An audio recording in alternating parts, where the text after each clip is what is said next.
Yeah, kala ko dati having so much credit card is purely disadvantage. Gusto ko lang i-share sa inyo itong recent na mga natanggap kong blessing siguro. Blessing dahil pinagkakatiwalaan ako ng mga bangko. And magbibigay din po ako sa inyo ng advice and how to take care of your finances para gumanda rin ang inyong credit score and in turn, maka-experience kayo ng ganitong mga credit line increase. So pag-uusapan natin today ang mga nakakabiglang pamasko ni East West Credit Card. So samahan niyo ako, pag-usapan natin yan. Sit back and let's discuss coming right up.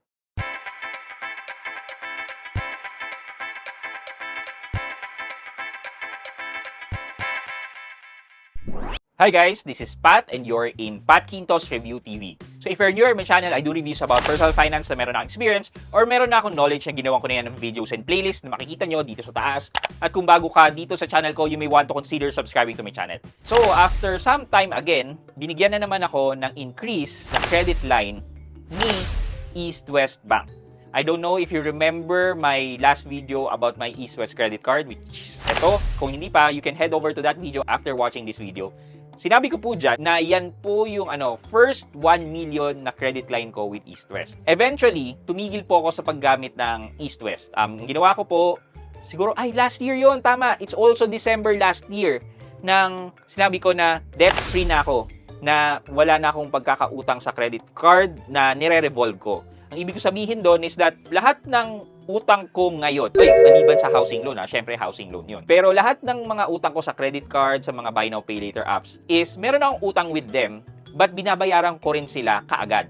Meaning, hindi po ako nagre-revolve. Hindi ko pinapaikot na yung tipong nakaasa lang ako sa kanila. Ang ginagawa ko po is pinapadaan ko po yung pera ko sa kanila. Meaning, sila munang gagamitin ko, tapos babayaran ko sila in full. Ganun ang ginagawa ko. Because these activities will help increase your credit score. And makikita ng mga lending companies na yan or lending firms na yan na may activity ka at may pera ka at okay ang attitude mo sa pag-handle ng finances mo. Which is, those are the key things na tinitingnan ng mga lending institution. So last November, nung nilabas yung news about Google Pay, nailagay ko rin siya sa Google Pay account ko.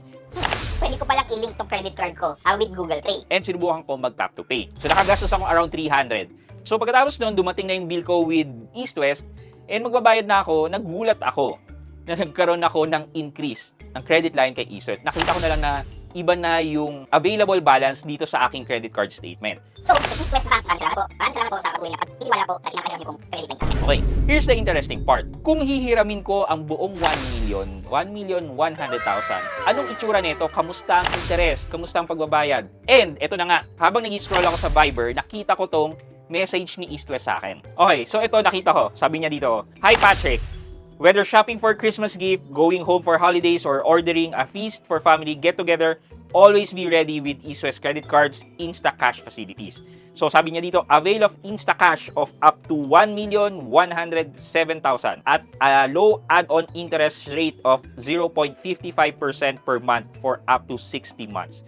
Meaning, 0.55% or around 6 to 7% lang ang interest sa akin per year for a 1.1 million na loan. Kamusta yun? Ano yung itsura nun? Magkano ang monthly yan? So ito, sinubukan ko kontakin yung nakalagay dito, which is yung ESTA or yung chatbot assistant ni East West. And ito yung nakuha ko sa kanila. So ito sabi niya, pag yan daw kinuha ko sa 6 months, magbabayad ako ng 192,000 per month. And with an add-on interest of 0.70%. So medyo mas mataas. Pero syempre, the shorter term, edi mas mababa ang babayaran mo in peso. Kahit na sabihin ng 0.70 yan. Medyo interested ako syempre dun sa longer payment term. So sa longer payment term nila, magbabayad lang daw ako ng 24,560 per month. So kung i-calculate po natin yan, 24,560 times 60 months, magiging ang repayment ko ay 1.4 million or 100, i-minus po natin yung principal na 1,108,000. Lalabas na 365,600 ang interest sa loob ng 5 taon. Kunin po muna natin yung rate niyan. Divided by 1,108,123. So that's 32 or 33% po sa loob ng 5 taon. Yun lang po yung interest ng inutang nating 1.1 million. Kung kukunin natin yung per annum naman, divide lang natin by 5, iyan po, nasa around 6.6% lang po ang interest per year na yung charge ni East West Credit Card. Though guys, meron pa pong ibang banks that can charge lower interest. As far as I know, si BPI and CBDO, they charge a lower interest sa mga credit to cash facilities. Kung meron pa kayong ibang credit card dyan apart from East West, check the offer of other cards muna before grabbing the Instacash offer ni East West. Guys, baka pwede naman kayo mag-subscribe and follow dito sa aking mga social media channel, dito po sa YouTube, Facebook, TikTok, and even Instagram. So please follow and support. It's a good thing na pinakita ko na still active ako na gumagamit yan, kahit small amounts lang. Thus, babalik tayo dun sa ideology na itong mga lending companies, banks ay nagsisend ng nudge or ping para sabihin na, uy, in-increasean ko ang credit line mo. Baka kailangan mo nang gamitin. so probably ito talaga yung nangyari sa akin kung bakit siya nag-increase. Another tip is okay lang naman na marami kang credit cards as long as it's no annual fee for life, nakalock yung card mo, and from time to time, gagawa ka ng maliliit na transaction. Bakit? Because having many credit cards, napapaganda po niya ang inyong credit score. Kasi sa credit report po natin, pinag-add po lahat ng credit line natin. And i-compare yung total credit line natin sa total na nahiram natin. And titingnan po nila doon yung credit utilization natin. Sinasabi po nila na ang pinakamagandang credit utilization ay 30% of your credit line. Meaning, kung meron kang isang card na fully utilized, pero dahil meron ka pang ibang cards na hindi ginagamit, it will still help your credit score na gumanda because mas malaki yung overall credit line mo. Thus, nakakatulong din po siya kahit papano. Yeah, kala ko dati having so much credit card is purely disadvantage. Pero as long as, sabi ko nga, nakalock yung cards mo, you safekeep it properly, then wala ka namang magiging problema. And magiging advantageous pa yan sa inyo later on. It's a season talaga ng credit line increase, no? Sana pati salary increase ngayon din ginagawa, no? Anyway, for our question of the day, for our weekly GCash giveaway po, you have to share this video to your Facebook, YouTube, X, or even Instagram and answer the question of the day sa ating comment section sa baba. Napapasmile pa rin ba kayo ng mga credit line increase? Hindi lang sa credit card, sa iba't ibang mga credit services nyo. Yung tipong nakita nyo sa Atome na, uy, 10,000 increase. Napapasmile pa ba nila kayo?